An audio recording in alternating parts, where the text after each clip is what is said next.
मैं आपका बहुत बहुत स्वागत करता हूँ अपने इस चैनल पे। इस वीडियो में मैं चर्चा करूंगा कि दीपावली के शुभ मुहूर्त और पूजन विधि के बारे में तो चर्चा हो चुकी है। अब दिवाली के दिन की तैयारी आप कैसे करें, अर्थात सजावट कैसे करें कि माँ आपसे प्रसन्न हो, और सजावट में क्या क्या उपयोग करने से बहुत शुभ लाभ मिले। तो देखिए, सबसे पहले जैसा कि हम लोग सभी अपने घरों पर बंदारवन लगाते हैं चौखटों पे, साथ ही साथ हम लोग विभिन्न तरह के स्टिकर लगाते हैं, जो कि स्वास्थ्य का स्टिकर होता है, रिद्धि सिद्धि का स्टिकर होता है, इत्यादि शुभ लाभ का स्टिकर होता है। वो सारी स्टिकर जो लगाते हैं, तो उन सब का क्या करना है और कैसे करना है, तो और क्या क्या ऐसा करें जिससे माँ बहुत प्रसन्न हो। तो सबसे पहले दिवाली की तैयारी के लिए सुबह उठकर जब आप तैयारी करें, तो जितने भी पुराने स्टिकर्स और जितने भी पुराने बंदारवन हो गए हैं इत्यादि, जितने भी जो आप लोगों ने पिछली दिवाली पे अपने दरवाजे पे सजाया था, उन सब को वहां से हटा दें। हटाने के उपरांत वहां पर उन सब को वापस से नए रूप से आप खरीद कर लाएं और नए रूप से उसे पूर्ण रूप से जैसे पहले आपने सजाया था उसी तरह से उन्हें सजाना चाहिए। यदि पिछली बार कोई कमी रह गई हो, कुछ कम किया हो, तो आप उसे बढ़ा अवश्य सकते हैं, लेकिन पिछली बार जो किया था उतना तो आपको करना ही चाहिए। फिर आम के पत्ते का बंदारवन लगाएं। चौखट पर आप यदि दोनों साइड हो सके तो केले के छोटे छोटे पत्ते भी लगाना बहुत उपयुक्त होता है। उसके बाद सबसे पहले बात कि आपने घर पर जो साफ सफाई की थी, उन साफ सफाई का जो भी गंदगी थी उन्हें आपको दिवाली के पहले ही घर से हटा देना है। ऐसा नहीं है कि कुछ पड़ा रह गया हो, या ऐसा आपको कुछ लग रहा हो कि ये इलेक्ट्रॉनिक सामान था, खराब हो गया, बाद में ठीक करा लेंगे। तो यदि आपको ठीक करने भी देना है तो दिवाली के पहले ही उसे दे देना है, वो घर पर ना पड़ा हो। दूसरी बात कि जब आप घर पर फूलों से सजावट करें तो सजावट में ज्यादातर पीले फूलों का इस्तेमाल करना चाहिए।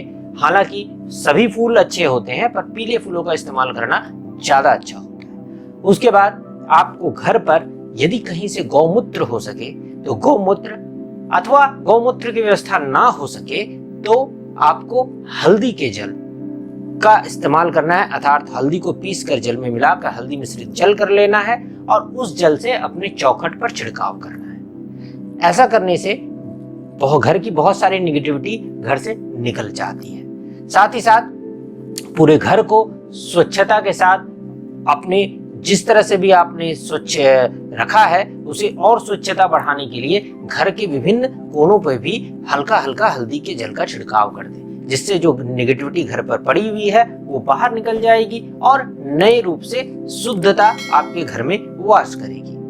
उसके बाद आपको पूरे घर पर सुगंध ही सुगंध करना है। वो रूम फ्रेशर हो सके या फिर आप घर पे जिस तरह का भी फ्रेशर का यूज करते हो, लेकिन स्पेशली अगर उस दिन गुलाब के रूम फ्रेशर का यूज कर सके तो बहुत अच्छा होगा।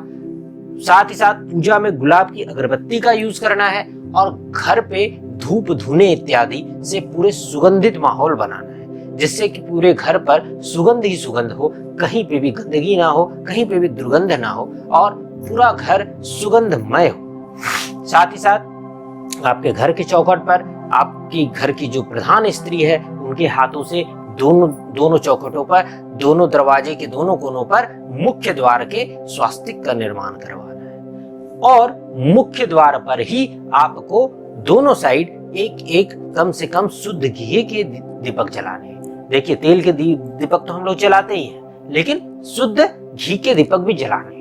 यदि किसी परेशानी हो रही है तो आप तेल की घी जला सकते हैं, इसमें कोई भी ऐसी दोष नहीं है, परंतु शुद्ध घी में अगर आप जला सके तो वो जलाना बहुत उचित होगा। साथ ही साथ जितनी भी सजावट की चीजें हैं, जो भी आपकी पुरानी है, उसे आप घर से बाहर कर दें और घर में नई सब कुछ नए फ्रेश सजावट की चीजें जो भी पिछली दिवाली में आपने यूज किया था उन्हें हटाकर नए रूप से घर पर सुसज्जित करें। अगर आपने घर पर कहीं पर भी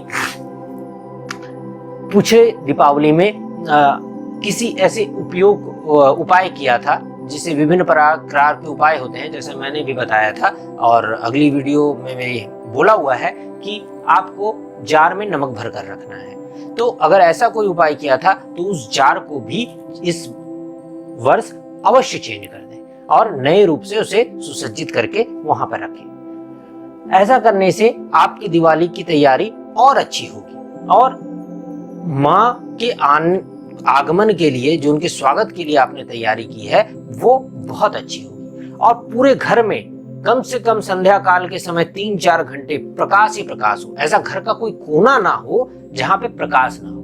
अगर ऐसा कोई घर का आपका कोना है, स्टोर रूम इत्यादि ऐसा कुछ है जहां पर आप लोग कम जाते हैं और वहां पर अंधकार रहता है, तो उस दिन कम से कम वहां पर 3-4 घंटे लगातार लाइट को जला हुआ छोड़ दें। वहां पे लाइट बंद ना करें, क्योंकि इस समय घर का कोई भी कोना अंधकारमय नहीं होना चाहिए। दीपावली प्रकाश का त्योहार है और प्रकाश माँ को स्वच्छता, शांति और उजाला बहुत पसंद है। तो आप जितना ज्यादा इस चीज का ध्यान रखेंगे उतना ही माँ की प्रसन्नता को प्राप्त करेंगे। तो बस इस वीडियो में इतना ही। आगे फिर किसी वीडियो में मिलता हूं, तब तक के लिए नमस्कार।